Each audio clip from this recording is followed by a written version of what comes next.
It's 6:30. Good morning, I'm Ian Crouch with Hunter News. Mining magnate Nathan Tinkler is on the verge of having to hand back control of the Newcastle Jets. The FFA has warned the former billionaire he'll be stripped of his A-League licence by close of business today unless he pays monthly wages to players and staff, along with overdue superannuation and unpaid hiring fees to the University of Newcastle. It's understood the total bill is well over $500,000. The Hunters Labor MPs are being urged not to play political games with legislation to lease the state's poles and wires. The measure would see 49% of the state's electrical assets leased to unlock millions of dollars for hospitals, schools and roads, with more upgrades to Nelson Bay Road on the agenda after Stage 3 of the project was opened on Monday.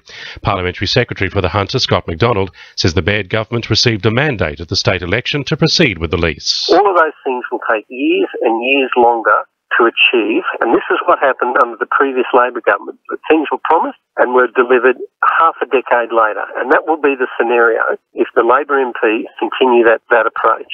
Hotelier Dr. Jerry Schwartz has slammed the state government's $1 million storm recovery fund, saying it's manifestly inadequate and will do little to revive the Hunters' tourism industry.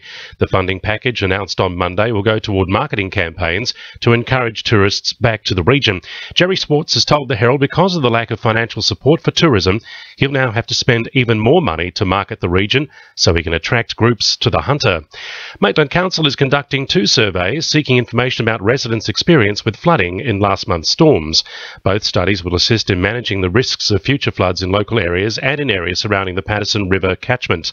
Manager of Urban Growth, Ian Shillington, is urging community members affected by last month's storms to participate. To gather people's information can help us plan for dealing with flood risk in the future. So it's very important we get that knowledge from the community to supplement the work and the knowledge that's been developed through the studies. They're the ones that will experience these events directly on the ground, and it's very important to get that on-the-ground knowledge. Hunter Water has opened its sustainability grants for applications for projects in water sustainability and education. The scheme, which provides one-off amounts of up to $5,000, aims to protect the region's environment and drinking supply through community-led initiatives. Nick Kaiser from Hunter Water says the funds have a number of benefits for communities. Hunter Water Sustainability Grants program provide funding for community organisations or schools or even local government to provide programs which either educate about water or the environment or protect water or the environment. Applications close June 9. And Singleton has been named a roadkill hotspot. Figures from Amy Insurance show the Hunter Valley town has the third highest number of collisions between vehicles and animals in the country, behind Queanbeyan and Goulburn. It's prompted a warning for drivers to always be on the lookout for wildlife, especially as we head into winter, which is considered the worst time of year. Now with sport, Melinda Delaceres.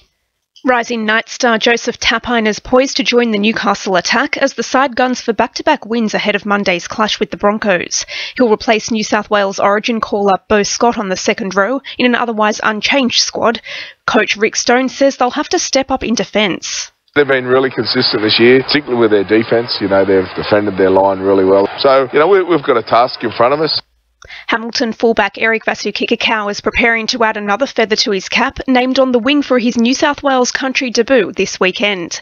He'll be one of 7 Newcastle-based players flying the flag for the Cockatoos when they come up against the Sydney Subbies in Drummoyne on Saturday.